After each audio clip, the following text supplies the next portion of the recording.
ladies and gentlemen, in the current status quo in a white predominant country, there are a certain narrative or a certain stigma towards immigrant. What are the stigma? The stigma is that you are a second-rate citizen, for example, that you are ruining our country, that you don't belong here, and you are taking our jobs. These are the kind of stigma that exists in a white predominant country. Moreover, even if you have certain citizenship, for example, or you are a valid citizen in those countries, you still face this kind of stigma in day-to-day basis. What are the harms to this stigma? This stigma leads people in a white predominant country to become more discriminative towards immigrant. This result into insult, for example, in workplace and any other forms of discrimination in day-to-day basis. Moreover, this stigma is much more harmful towards children because children goes to school. Children seek friends, they play around with their friends, and they face, if you are an immigrant, they face on the day-to-day basis that they get bullied and discriminated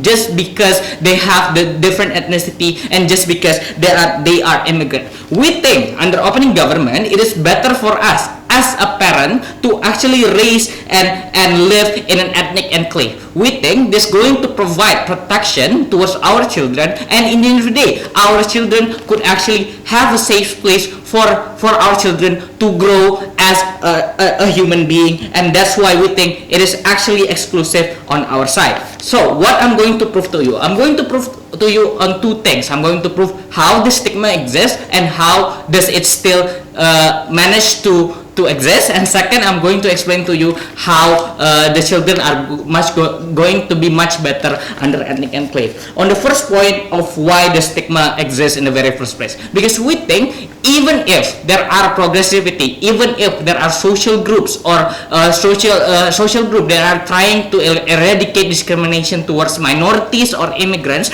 we think that this stigma are still exist in society and still dominant. Why? Because we have seen examples such as in the United States, how Donald Trump, literally the president, the number one person in America, literally publicly told you that immigrants are problem, that immigrants are the one who ruin our country, who ruin the economy, who raises the crime rate and whatnot. This kind of stigma or this kind of example of bad behavior of certain person who have influence in society emphasize and enhances the stigma that society already have. We have seen how Donald Trump actually are supported by a vast majority of the United States citizens. That's why we think the stigma still exists. Another example is that how people are trying and actually lobbying the government to eradicate policies that actually favors immigrants. For example, the erasure of DACA, for example, and any other form of policies that say that immigrants should not take advantage or should not be given certain privileges from the government. We think that's why the stigma still exists in society, and moreover even enhance the stigma in itself. Secondly, on why we think how exactly by living in ethnic enclaves are the better way or a better way to give a safe face to our children. We think the extent of an ethnic enclave in opening government side is that you live in a particular city or a particular place where your ethnicity is the most dominant ethnicity, or there is only your ethnicity there, meaning that your children can go to a public school near that city or near that place. In this case, most likely the student there are the one who are the same ethnic as you. What does this tell you? This tells you that the children, when they go to school, when they seek the friends, when they seek their friends, they will in the end of the day find their friend who have the same ethnicity as them, and they will not get bullied under the condition of ethnicity. They will not get bullied just because they are the different ethnic or they are immigrants. Comparatively to not living in ethnic enclave, we envision that this immigrant community or immigrant will live integrally with the most with any other citizen, for example like white people, where they go to public school, where the vast majority of instances is that in a school your people or immigrant are most likely going to be the minority in those schools. What happened in this type of school? In this type of school, what happens is that your kids are going to get bullied under the basis of ethnicity, because kids are very simple. We can see that in every school there are still bullying. We can see that that kids likes to play around and bully each other. But the difference is that if you go to a school where there are predominantly white students there, most likely you are going to get bullied simply because your skin color are different or your hair color are different. We do concede that even if this kid go to school in ethnic enclave, they will still get bullied, for example. But the difference is, even if they get bullied, but the bullying that happen is not based under ethnicity, it's not based under your skin color, for example, and it's not based under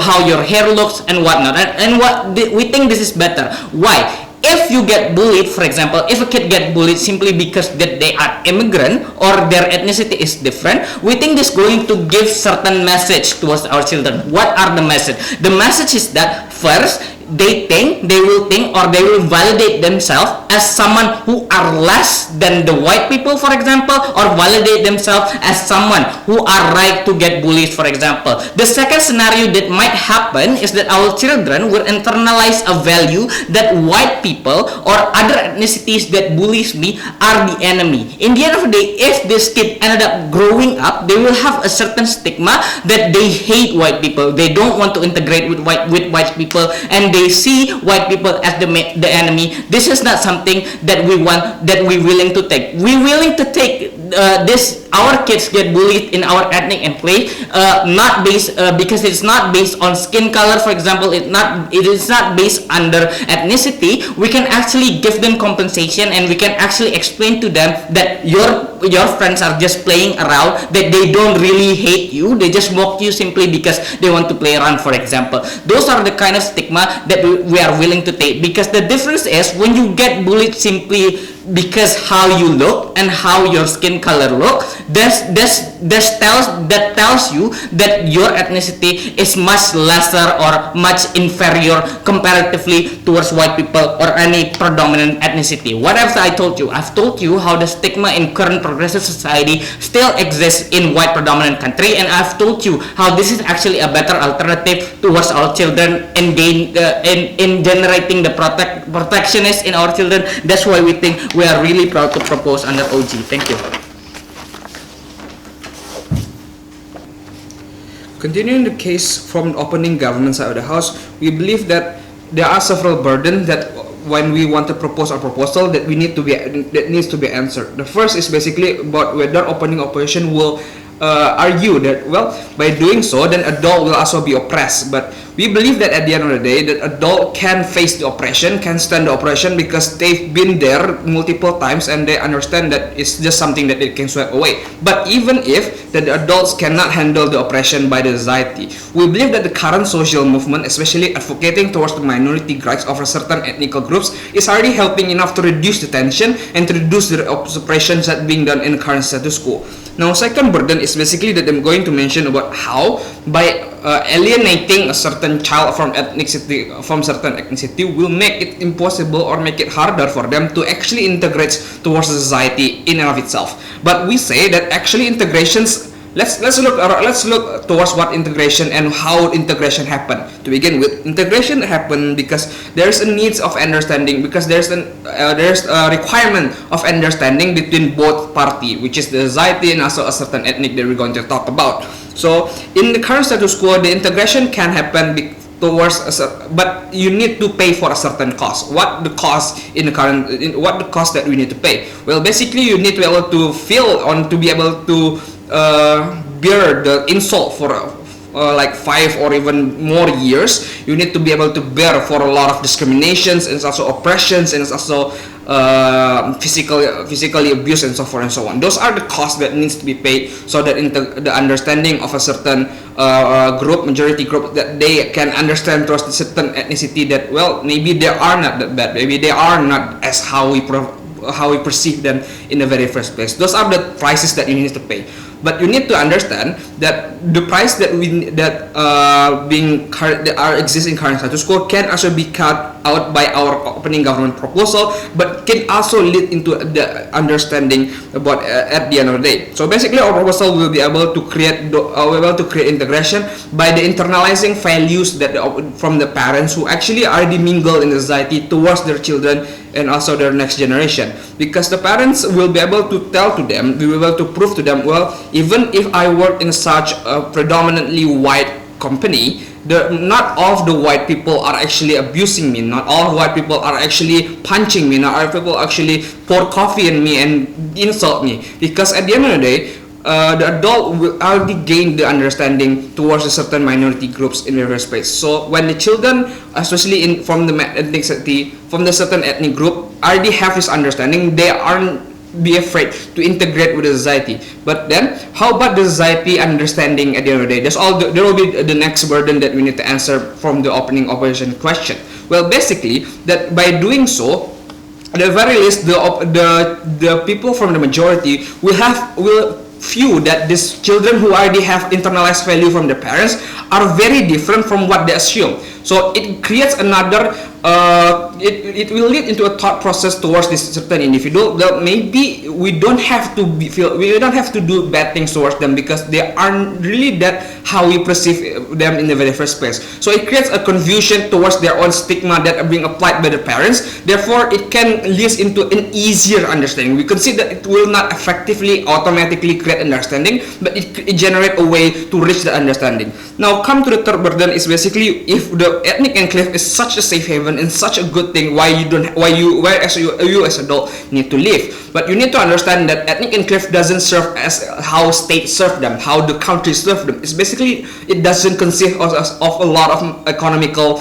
it doesn't consist of a lot of like CGS, like core and so on and so forth. It's just basically a small part in a certain city that are filled with a certain minority groups concentrated. So basically, if you want to fulfill your needs, it doesn't enough for you to just live in that ethnic enclave and not live. You need to be able to work towards a certain company that can pay you so that you can fulfill your basic needs. And this company, majority of the time, are basically filled with a lot of people, basically either white people or either another ethnic and so forth and so on. So if you want to live, you need to work, and especially if you want to work, you go to work that pay you a lot, and basically it's in the public field. Now, come to the substantiation from the opening government side of the house. We see that ethnic enclave is such a precious thing, it's such a safe haven for us, and it gives us the essence of family that we have been lost when we go out from our country and become an American. So the ethnic enclave serve for the sake of the individual who engage towards society, because you need to understand when you go to a society, it's not all nice and rainbow and so forth and so on. You have to face a lot of oppression forced by the other people, bad stigma from other people, and also the oppression that being given towards you because of the stigma and so forth and so on. So by using this ethnic enclave as your coping mechanism, as your place to generate happiness, it will lead into a much better it will impact this individual much greater, because you need to understand, when you wanted to go to your job, you need to have relaxation in your mind, you need to be less stressed, and you need to have less distraction, so you can actually properly work in the field, so you can boost your productivity in that field, because you don't have to think about other things, because you already are being equipped with happiness and comfort that you can face the day and so forth and so on. So that's how important this ethnic enclave for this individual. But then, how the ethnic enclave